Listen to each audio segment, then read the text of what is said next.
So you're planning a cruise or you're ready to go on your first cruise and you have a lot of questions.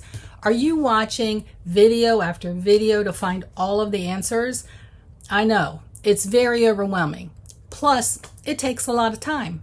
I've curated content from my library based on questions left in comments from new cruisers, and I compiled them all into just one video so you can stop the madness.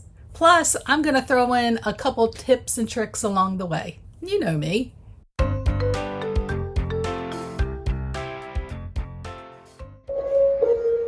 This is the perfect video if you're a new cruiser and you just want to watch one video and get everything you need to ensure you have a fun, successful, and an amazing cruise. So by the end of this quick 20 minutes, I'm going to cover the basics of the following topics, and you can decide if you want to learn more about each one or not, saving you time with your research. Here's what we're going to cover today. I'm going to put a list here so you can take a look. And if you want, feel free to skip through the video to parts that you're interested in. Don't forget, everything I'm covering in this quick video is going to be covered in more detail in all of my other videos. I will post a link in the description below so that you're able to find them if you would like to dive deeper into each topic. Let's get started. Where is everyone sleeping? Have you seen the size of some of these cruise cabins? So you have different cruise cabin types. So you might have an interior cabin, which are the smallest on the ship.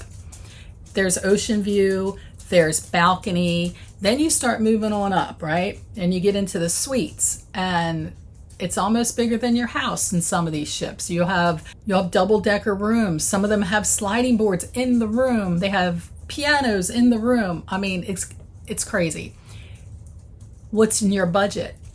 And can it fit everyone? Are you going to be cramped, or are you going to be at each other's throat by day 7 or by day 5? Sometimes, based on the age of your kids, consider booking 2 rooms.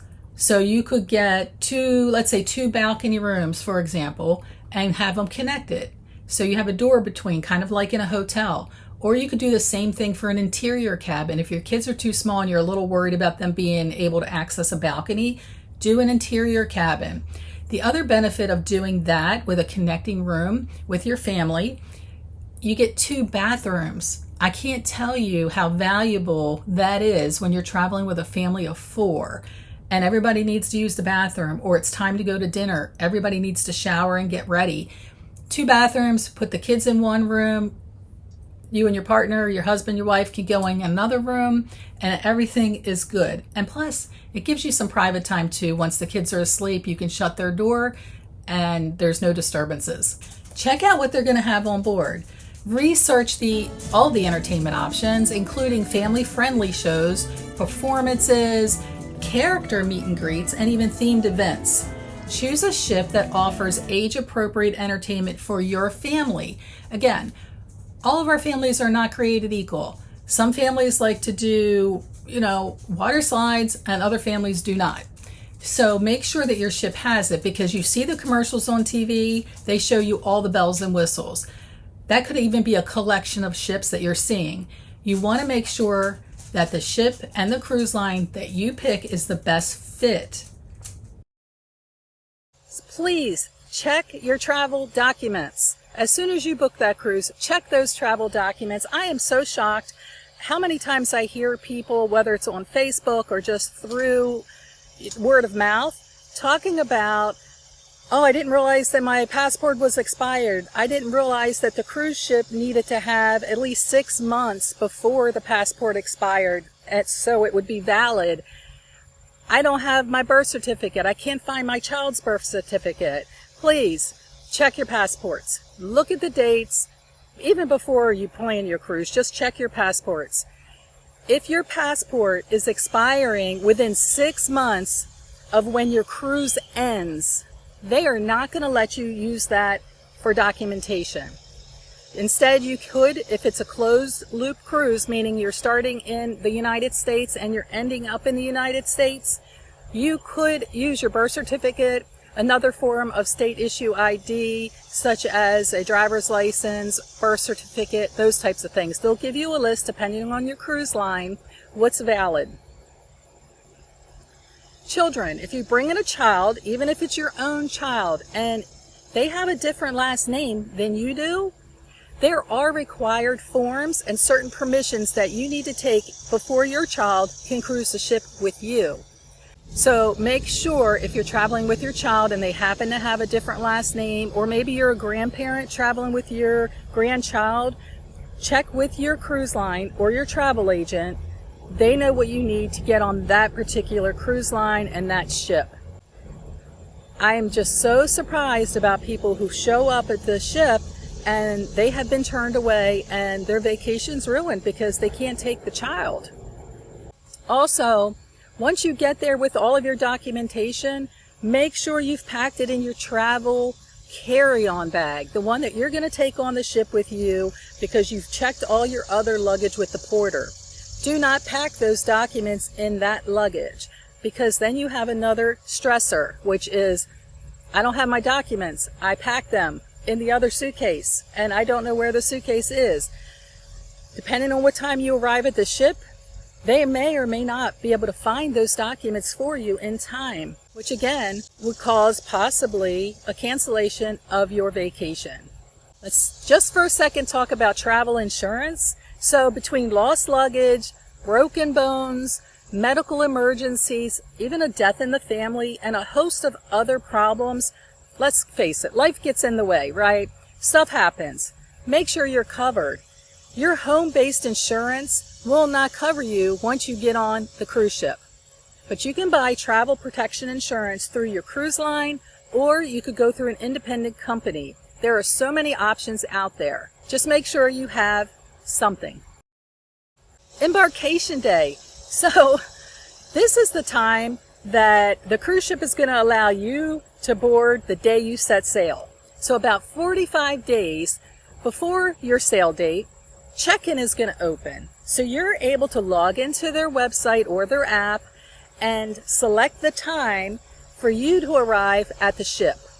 So in order for you to get the best time that works for you and your travel plans, you want to do this as soon as possible.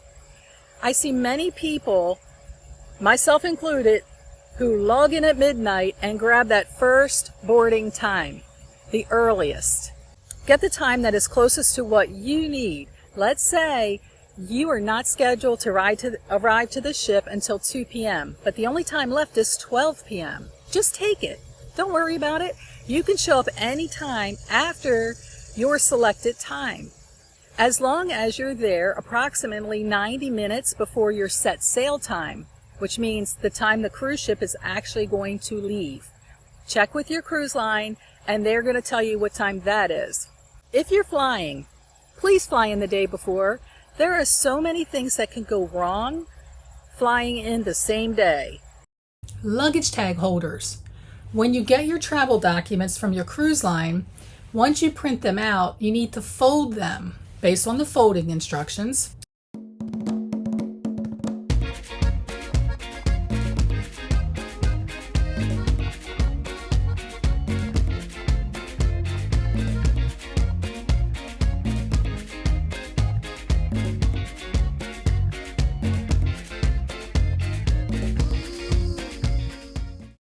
Then you have to attach them to your bag with a stapler.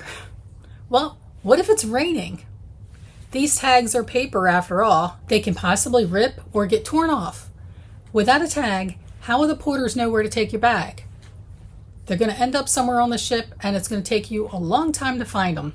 Trust me. So these luggage tags you can purchase from Amazon or Shein to keep your tags protected and securely attach them to your bag. They do come in different sizes, so be sure to purchase the tag holder sized for your cruise line. For example, this one was for Royal Caribbean, so you'll notice the size. It's long and skinny. And this one is the one that I have for Carnival cruises. It's, a little wider and not as long and narrow.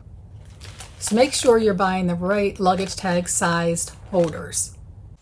Read the cruise line's prohibited items list.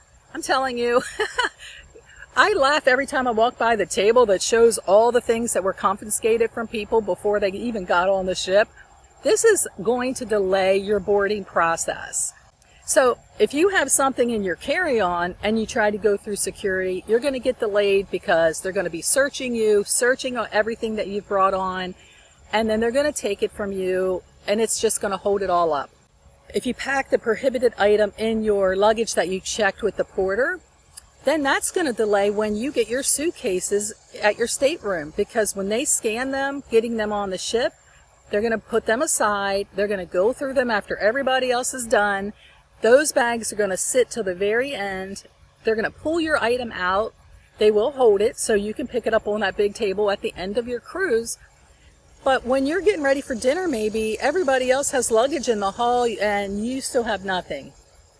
Check the list of items. Each cruise line has a list. You'd be surprised some of the items on that list, especially if you're a new cruiser.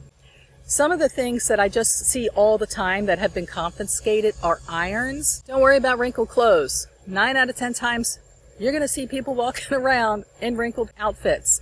Unless they already know and they've packed clothes that don't wrinkle. I try to buy stuff that just doesn't wrinkle. Or bring that wrinkle spray and, Downy wrinkle spray, and you spray it on your clothes and you smooth it out, and it does help take some of the wrinkles out of your clothes. Don't pack an iron. Do not bring a USB wall charger because you need an extra outlet with the extension cord attached. They will take that from you. They consider it an extension cord. Or if it's a surge protector built into your USB outlet, don't bring that. You need to buy one that does not have the big long cord attached to it, that has been pre-approved by the ship, and no surge protector, or they're going to take it. BYOB, bring your own beverages. I'm sure you've seen or at least heard about the additional cost that comes with a cruise drink package, whether it's a plan to cover your soft drinks or your alcohol. It doesn't come cheap. While some cruise lines prohibit passengers from bringing alcohol on board, some actually allow guests to bring a limited amount of wine or champagne, and some even allow you to bring some soft drinks and water. Some cruises even have free drinks during certain events on board. They're not always advertised. If you're learning anything so far, if you're just having a good time, because we are talking about cruising after all, go ahead and hit that like button. It really helps the channel. If you haven't already subscribed, go ahead and subscribe. And that notification bell, click that, because then you're going to be informed of when we put out new videos. We always put a new video out every week, so you can look forward to hanging out with us for a little bit. This one's kind of funny. Don't stress out about this, that muster drill. New cruisers, this one's for you. You do need to watch a video on your phone, listen to what the emergency horn sounds like, and then as soon as you get on the ship, just find your mustered station. It's on your card, on your SeaPass card, or it's on your boarding pass. And they're going to say, do you know how to put your life jacket on? Let me show you. Okay, you're done, and you're on your way. As soon as you get on the ship, you're going to want to put your cell phone in airplane mode and leave it there throughout your entire trip.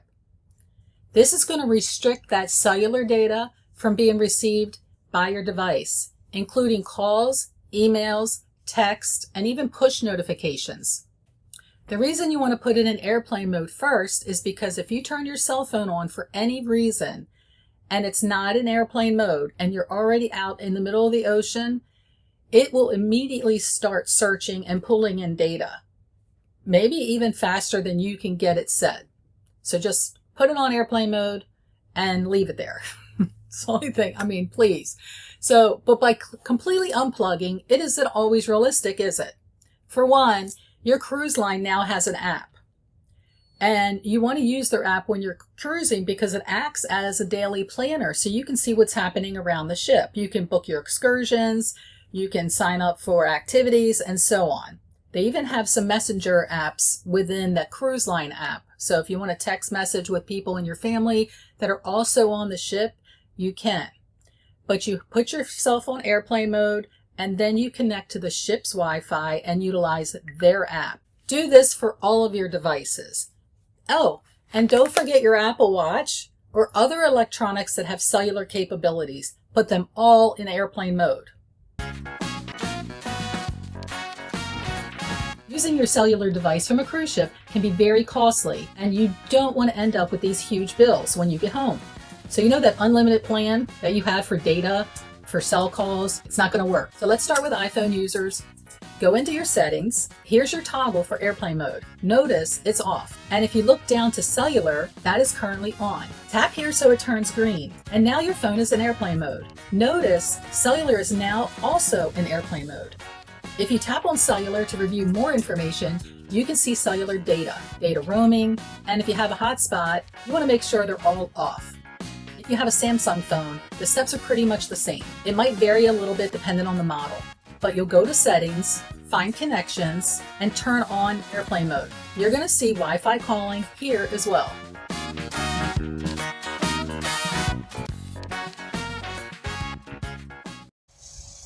The cabins on board. If you are new, when you first get on your ship, your cabin most likely will not be ready, and that's probably because you boarded early.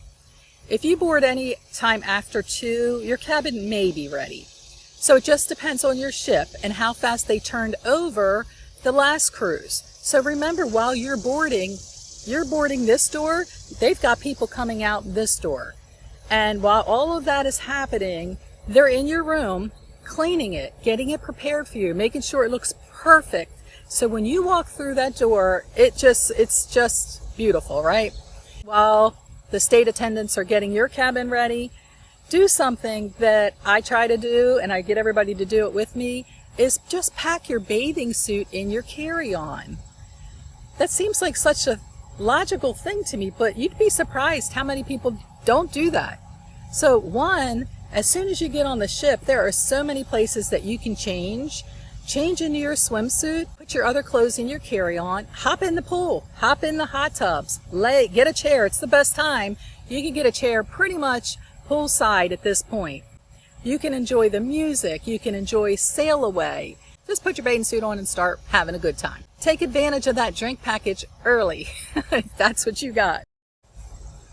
Here's a pro tip.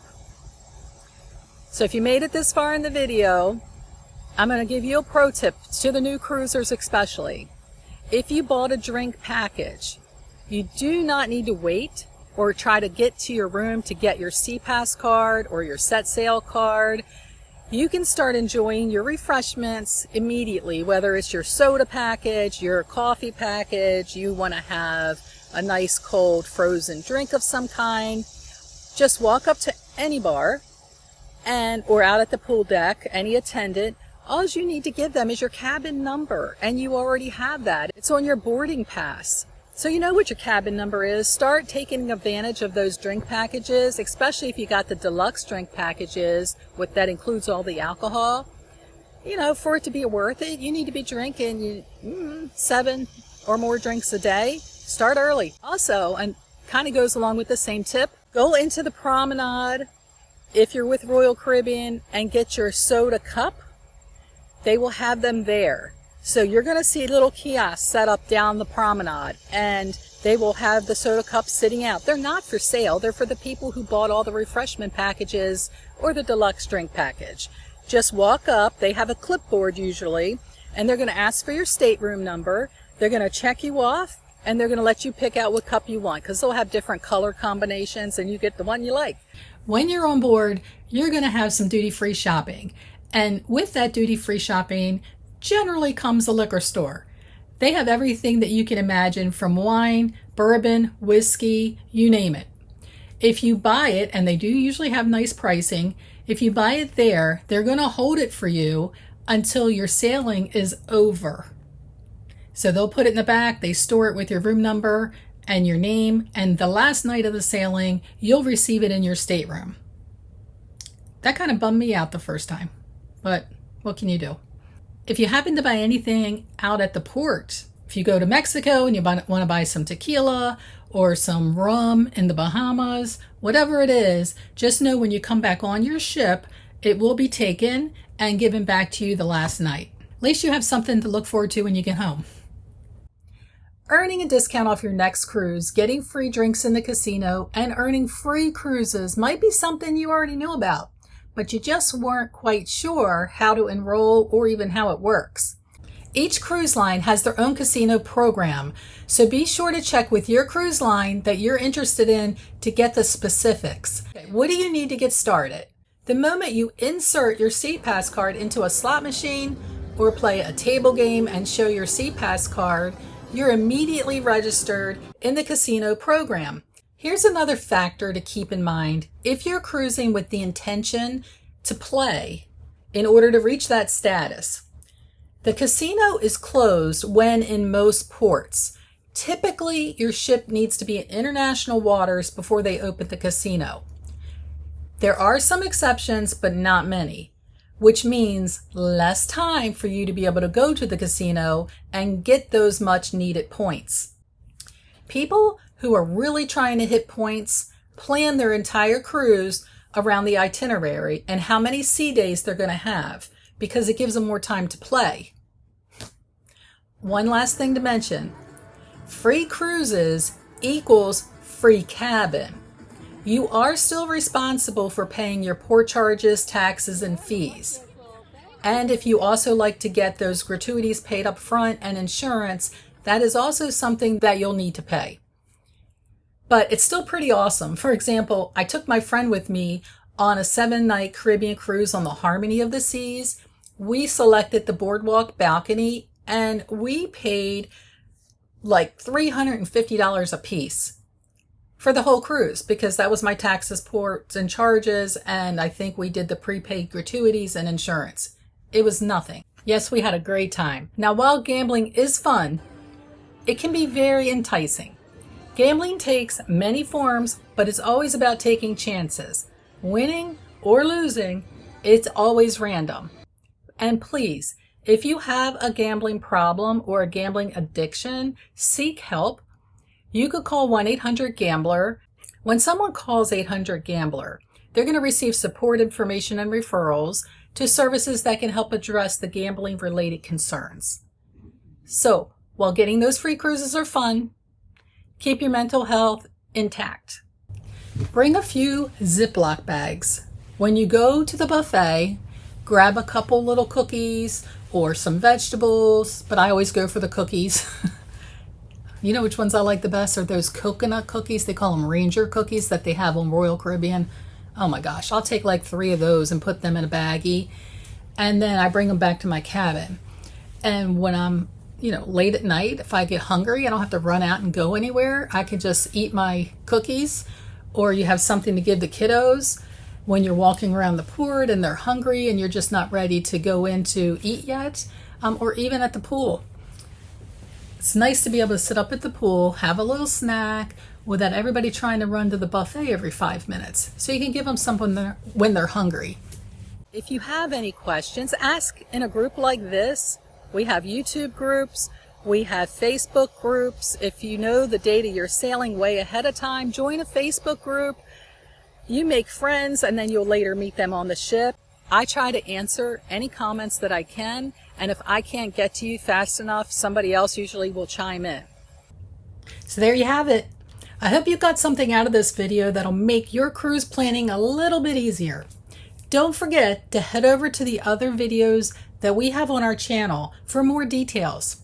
I hope to see you on a cruise soon. Happy sailing!